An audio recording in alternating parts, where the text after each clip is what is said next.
Bonjour. On va aborder dans ce vidéo un autre agent économique, c'est l'État. Partie 3, donc les autres acteurs économiques. Bien, le premier chapitre, c'est l'État. On va dans ce chapitre voir comment l'État va-t-il jouer le rôle d'un acteur économique. Comment peut-il agir pour protéger le consommateur et pour encourager le producteur. Bien, définition. Comme définition, on va faire comme support de cours l'activité 3, page 102. Activité 3, page 102. Donc, bien. Les acteurs économiques sont le consommateur, le producteur, l'État. L'État, c'est un organisme à but non lucratif, c'est-à-dire son objectif n'est pas la réalisation des profits ou bénéfices, composé de l'ensemble des institutions et des règles assurant la vie en commune d'un groupe sur un territoire donné. Il fournit des services collectifs à titre pour satisfaire les besoins collectifs. Bien. Deuxièmement, de l'activité 3, page 102. L'État fournit des services divers tels que le service de la santé, l'éclairage public, l'éducation, le service de police, la justice, etc. Bien. Activité maintenant, activité comme support de cours, activité 4, page 102. Le Parlement. Le Parlement, c'est l'ensemble des délégués qui forment l'autorité de prise de décision. En Tunisie, on appelle ça chambre des députés. On appelle ça en chambre des députés. Bien. Deuxième question. Le budget de l'État correspond à l'ensemble des prévisions de recettes et des dépenses pendant une année. Ce budget se fixe par la loi de finances. Bien. Deuxième paragraphe maintenant, bien grand B. On va passer à la deuxième paragraphe. Les recettes de l'État. On va faire comme support de cours l'activité 5, page 102. Bien. Les ressources propres de l'État sont les recettes fiscales et les recettes non fiscales. Total des recettes donc de l'État est égal à recettes fiscales plus recettes non fiscales plus recettes d'emprunt. Bien. Donc, c'est de cette façon qu'on peut calculer la part, le total de recettes de l'État est égal à la recette fiscale plus recette non fiscale plus recette non recette d'emprunt. Bien. Maintenant, on va voir les recettes fiscales. On va se faire comme support de cours l'activité 1, page 103. L'impôt, c'est une taxe levée sur les revenus des transactions des produits pour assurer le fonctionnement du budget de l'État ou des collectivités publiques. Ben, le contribuable, c'est une personne comme on appelle contribuable la personne soumise à l'impôt. Impôt direct, on distingue l'impôt direct de l'impôt indirect. Ça, c'est la deuxième question. L'impôt direct, c'est un impôt perçu par le versement direct du contribuable à l'administration fiscale. Exemple, impôt sur les revenus. Bien. L'impôt indirect plutôt. Ce sont des impôts payés par le contribuable, le consommateur, par l'intermédiaire, par exemple un commerçant qui le verse par la suite à l'État. Ces impôts sont inclus. On peut dire la valeur ajoutée. Bien. Maintenant, on va voir les recettes non fiscales. On va faire comme support activité 9, page 104. Les recettes non fiscales se composent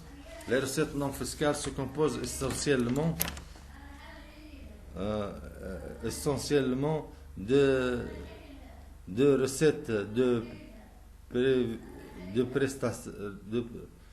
privatisation. Ce sont les recettes provenant de la cession d'entreprises, publics, les revenus pétroliers et les redevances gaz, ce sont les revenus provenant des prix de la vente de pétrole, des prix de la vente de la pétrole et du passage du gaz algérien sur le territoire tunisien. Bien. Les revenus de participation, c'est le bénéfice des entreprises publiques. Le recouvrement des prêts, ce sont les revenus provenant des prêts accordés par l'État. Les recettes non fiscales est égale à la somme des revenus perçus. Bien. La deuxième question, c'est la recette, la totale des recettes non fiscales est égale à la somme des revenus perçus.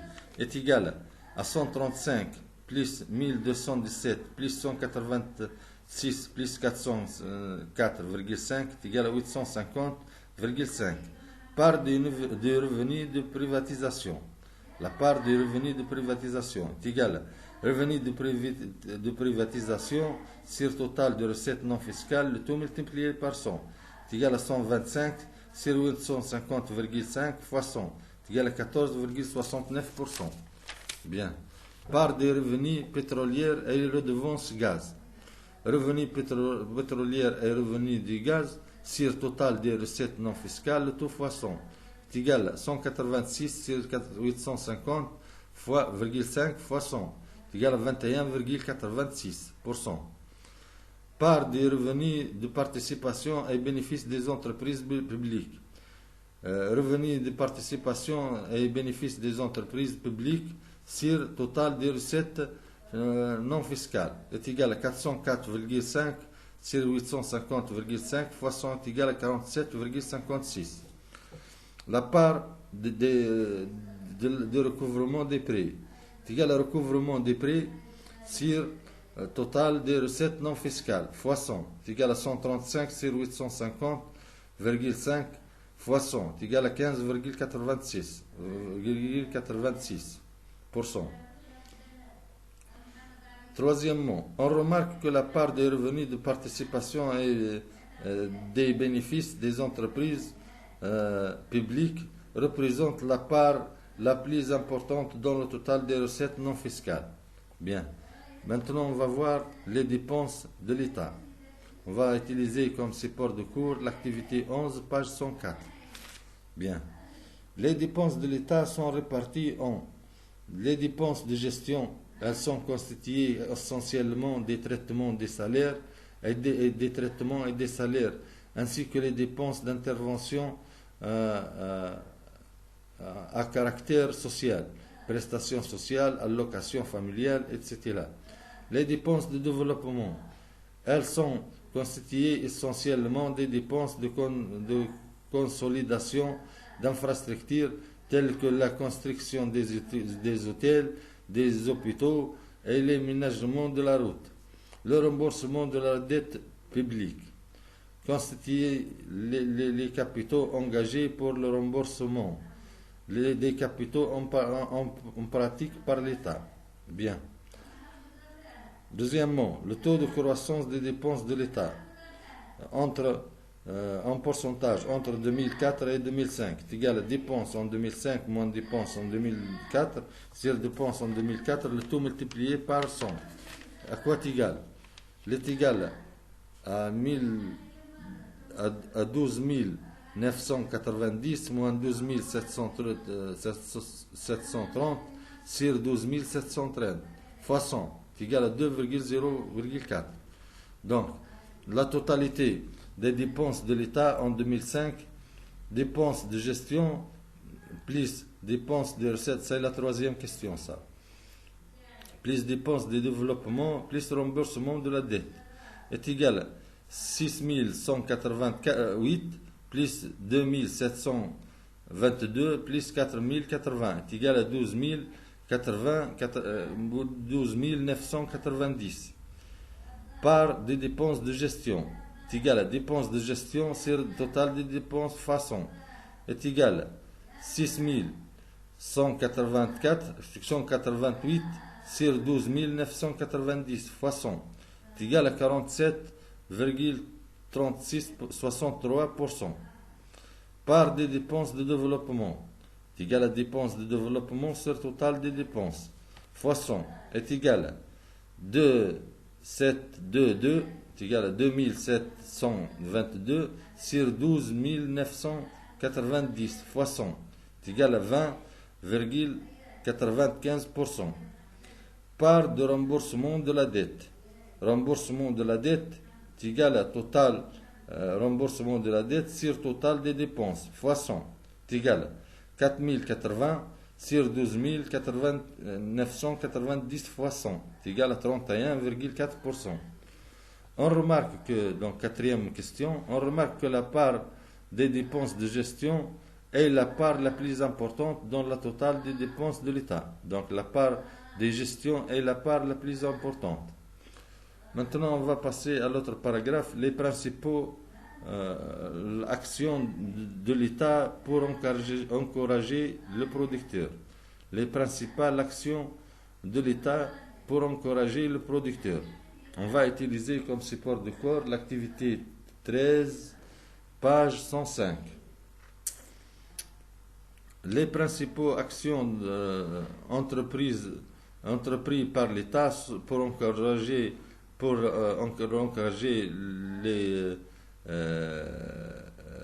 les entreprises sont en secteur privé accorder des subventions des entreprises privées, baisse des charges fiscales et sociales des entreprises. Les entreprises donc payent des impôts et des cotisations sociales. Pour cela, l'État intervient dans le but d'encourager les entreprises en diminuant les charges payées. Bien. Par les impôts, l'État accorde des avantages fiscaux aux entreprises. Par les charges sociales, allègement des charges sociales des entreprises. Voici donc allègement des entreprises. Mise en œuvre d'une infrastructure de base, les réseaux de télécommunications par exemple. Donc, l'État essaie de créer un environnement favorable pour encourager les entreprises, que ce soit au niveau économique ou institutionnel. Bien. Maintenant, on va passer à une autre paragraphe, les principales actions de l'État pour protéger le consommateur. Donc, c'est-à-dire que fait l'État pour le consommateur. On va faire comme un support de cours, support du cours, activité 14, page 105. Les droits de l'homme cités dans ce passage sont les soins médicaux, l'habillement, le logement, l'éducation, l'alimentation, les services sociaux, l'eau potable, l'infrastructure de base adéquate, la justice, l'égalité, la sécurité. Bien. Deuxièmement, pour protéger le consommateur, l'État est obligé d'intervenir pour garantir les droits de l'homme, et ce, en fournissant des services collectifs à titre gratuit ou quasi gratuit. Voilà, donc c'est ça. Maintenant, l'activité 5, page 106. Le salaire minimum, c'est le salaire au-dessous duquel un cas salarié ne peut en principe être rémunéré. C'est le salaire minimum.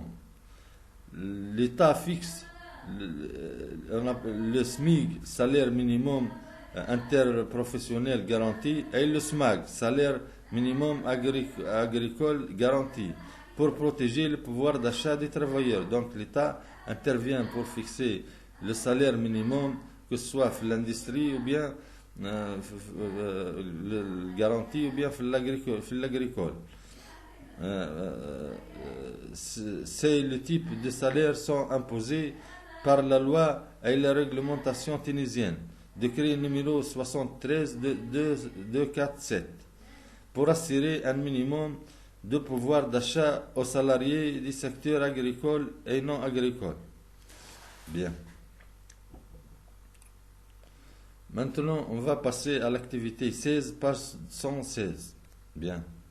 Les actions de l'État pour améliorer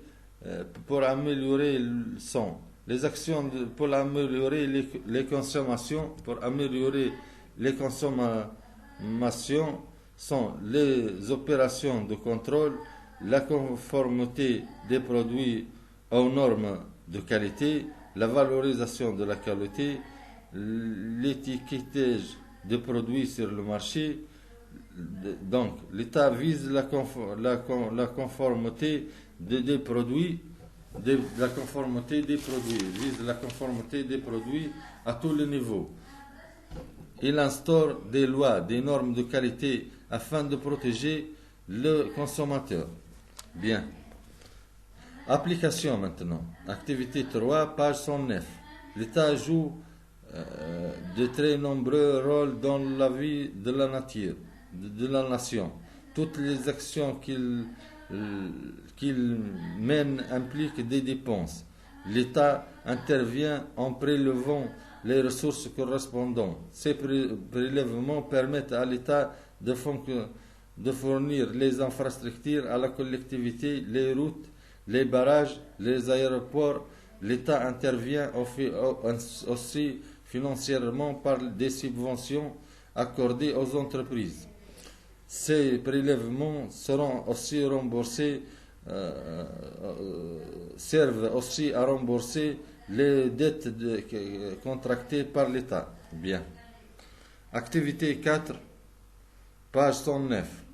Il s'agit d'un polynôme qui représente les évolutions des ressources de l'État en Tunisie en millions de dinars entre 1991 et 2005. Quant aux ressources propres, elles ont enregistré une augmentation importante. Elles ont passé de 3100 au milieu de l'année de 1991 pour atteindre une valeur maximale de 9100 millions de dinars en 2005. Le rythme rapide de la courbe de la ressource propre explique bien la part importante des ressources fiscales et non fiscales dans les ressources de l'État contre les ressources de l'emprunt. Elles ont enregistré à leur tour une augmentation de 1500 en 1991 à 3900 en 2005. Mais cette augmentation a été régulière. Donc, si on veut récapituler ce chapitre, on va définir tout d'abord l'État. L'État, c'est l'ensemble des institutions et des règles assurant la vie en commune d'un groupe d'individus sur un territoire déterminé. Considéré comme un acteur économique participant à la vie économique et sociale par le biais des ressources de l'État et les dépenses de l'État. Les ressources de l'État sont les recettes fiscales, comme on a expliqué, et les recettes non fiscales, ainsi que les ressources de l'emprunt. Les dépenses de l'État sont composées des dépenses de gestion et des dépenses de développement, quand même le remboursement de la dette publique. Principale action de l'État, c'est pour encourager le producteur. Diverses actions sont mises en place. Sont mises en place, telles que la mise en place d'une infrastructure de base, avantages fiscaux, subventions, allègement des charges sociales, pour protéger le consommateur. Donc, diverses actions sont instaurées, telles que la protection du pouvoir d'achat, la fourniture des services collectifs, l'établissement de normes sanitaires et de qualité. Bien. Ça, c'est pour la partie autres acteurs et le premier chapitre, l'État. Donc, j'espère que vous avez bien compris le chapitre. Donc, on a tout le chapitre. Vous pouvez à chaque fois mettre une pause et vous lisez l'activité. Bien. Merci et à la prochaine.